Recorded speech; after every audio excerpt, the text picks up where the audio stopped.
오늘 하나님께서 우리에게 주시는 말씀은 로마서 3장 13절로 18절까지의 말씀입니다.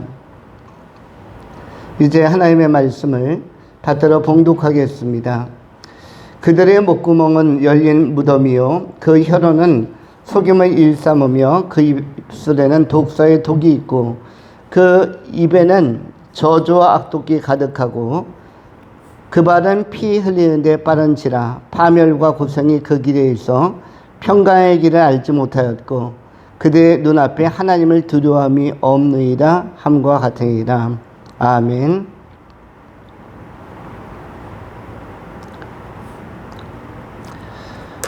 오늘 본문은 두 가지로 나눠서 생각합니다. 전체 제목은 회개하고 하나님을 경외하라이고요.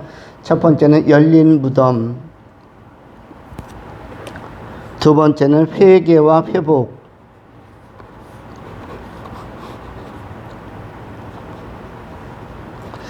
먼저 생각하는 것은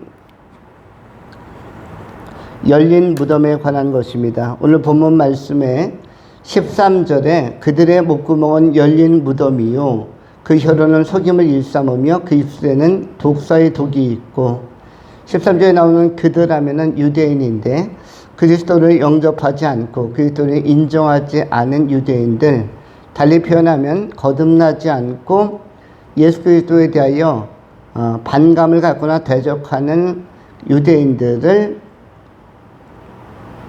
그리고 그 가운데서 나오는 여러 가지 평가와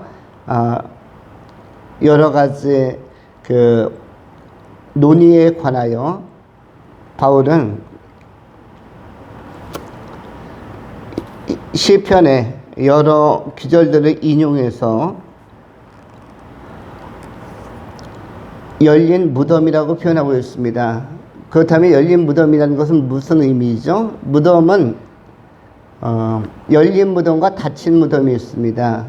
특별히 유대 땅, 중동 땅의 무덤은 대리석이나 석회암, 석회굴들 이런 것들로 그 돌을 깎아서 돌을 파서 만든 무덤이 많았는데, 일반적으로는 그 무덤이라는 것은 시신을 그 안에 안치하고 나서 돌문을 만들어서 이렇게 입구를 봉쇄하는 닫힌 무덤이 대부분인 것입니다. 그리고 일반적으로 우리가 이제 추석도 다가오지만은 성묘를 가든 아니면 국립묘지 같은 곳으로 가보든 전체적으로 무덤은 닫혀 있는 것이 특성입니다. 닫혀 있는 것이 보편적인데, 오늘 본문에는 그 무덤이 어떻게 되어 있다라고 표현하냐면 열린 무덤이라고, 열렸다라고 묘사하고 있습니다. 이 열렸다라는 것을 강조하는 것은 무엇이냐면, 닫힘의 특성은 냄새가 바깥으로 나오지 못하도록, 이른바 악취가, 사람이 썩어가는 그 악취가 바깥으로 새어나오지 못하도록 하는 것이 문의 기능입니다.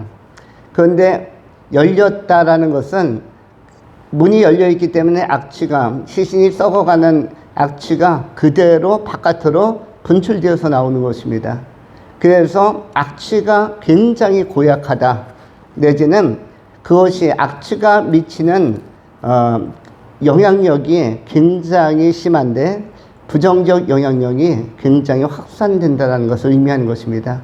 그래서 열린 무덤이라는 것은 악한 냄새, 우리가 성경에는 향기란 표현이 고린도후서 2장에 나타나고 있습니다.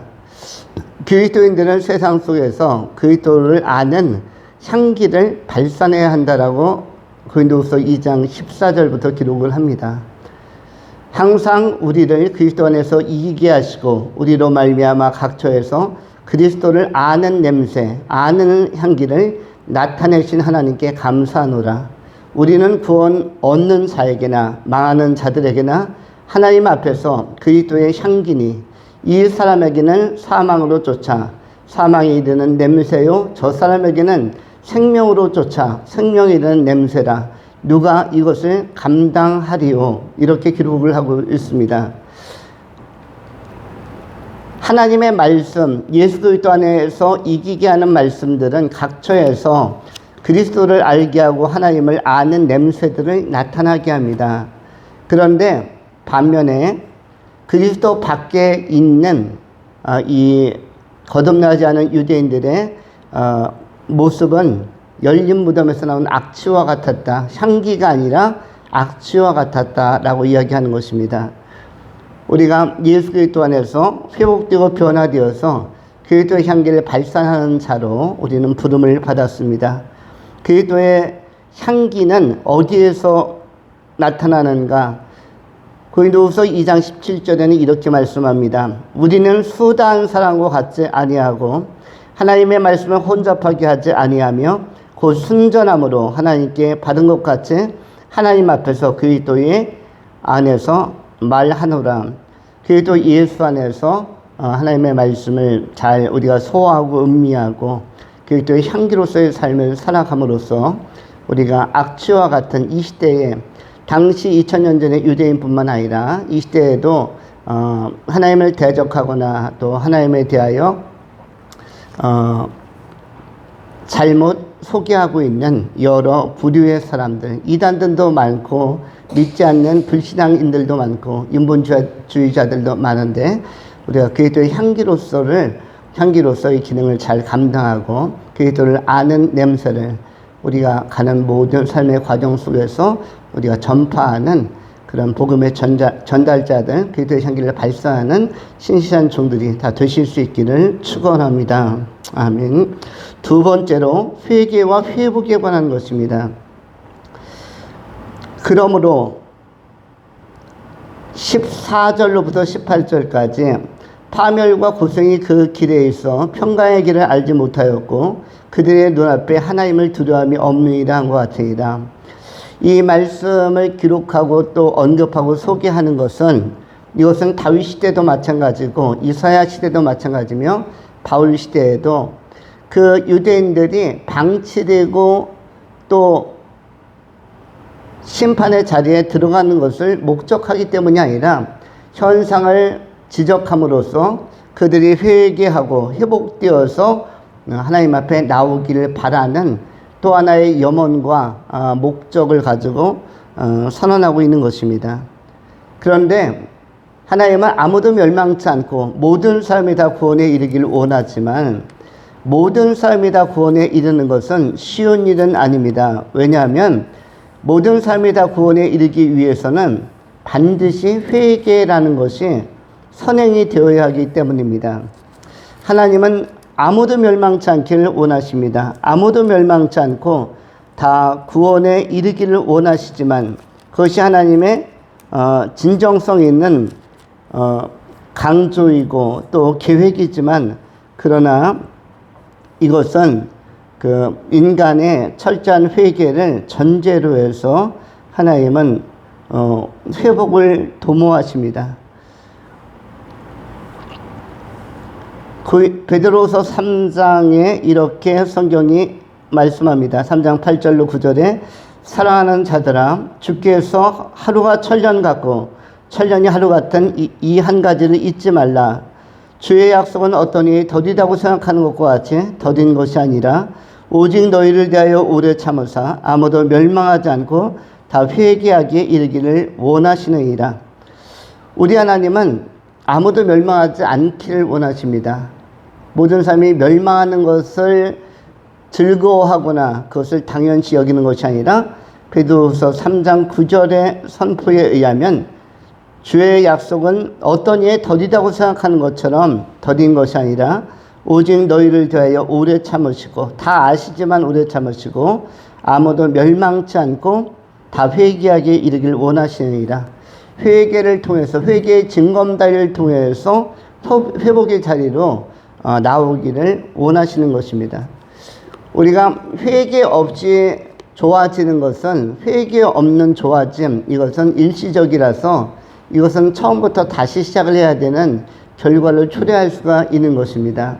우리가 높은 빌딩을 쌓아 올릴 때 철근을 넣지 않고 철근 대신에 지푸라기나 어떤 나무 같은 것을 대체용품으로 넣어서 벽돌을 올리게 되어지면 언젠가 3층, 5층 높아지면은 무게와 하중을 견디지 못하고 와르르 무너져서 처음부터 다시 쌓아야 되는 경우가 발생할 수 있는데, 회개라는 것은 회복을 위해서 굉장히 중요한 요소라서 마치 건축하고 높은 빌딩을 올릴수록 철근이 필요한 것처럼 필수 요소로 꼭 들어가야 되는 것처럼 우리 안에도 진정한 회복을 위해서, 원상 회복을 위해서는 철저한 회개와 말씀에 대한 추구함이 반드시 결부되어야 하는 것입니다. 결부되어야 하고 그리고 가미되어야 할 이 요소가, 회개의 요소가 결부가 아니라 결여와 또 결핍이 되는 경우가 많이 있는 것입니다.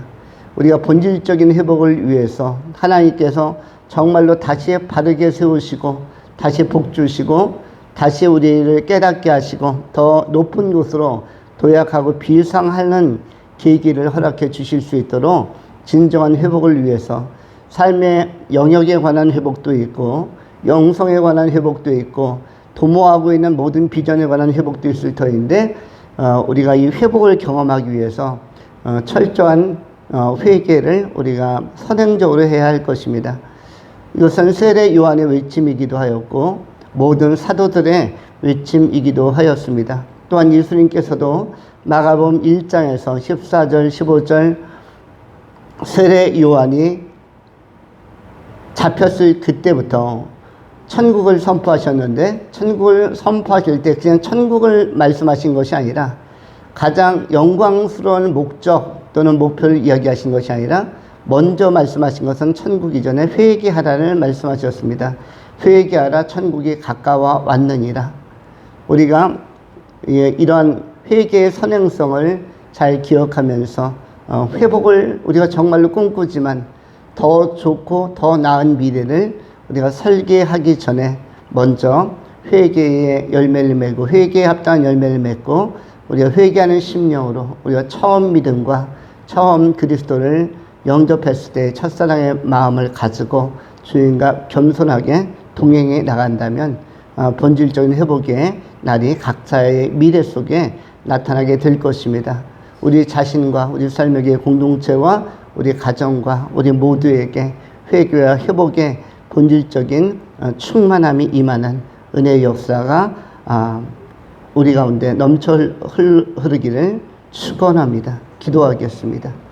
할렐루야. 존귀하신 하나님, 오늘 로마서 3장을 통해서 2000년 전 유대인들이 그리스도 예수에 대하여, 복음에 대하여 반응했던 여러 가지 역반응과 그리고 여러 가지 양상에 대하여 우리가 다시 한번 반성적으로 성찰하면서 우리도 우리의 삶 속에서 악취가 나는 것이 아니라 그리스도의 향기가 발산될 수 있도록 우리를 다시 한번 무장하고 우리의 속사람 안에서 예수의 생명, 예수 그리스도의 향기가 진동할 수 있도록 그 말씀을 토대로 하여 다시금 도약하고 회개를 통과하고 회개에 합당한 열매를 맺으면서 회복의 풍성함으로 나아갈 수 있도록 그 길을 인도하여 주옵소서. 성령께서 친히 인도하시고 역사하시고 심주시기를 구하오며 우리 구주 예수 그리스도의 이름으로 축복하며 기도하옵나이다. 아멘.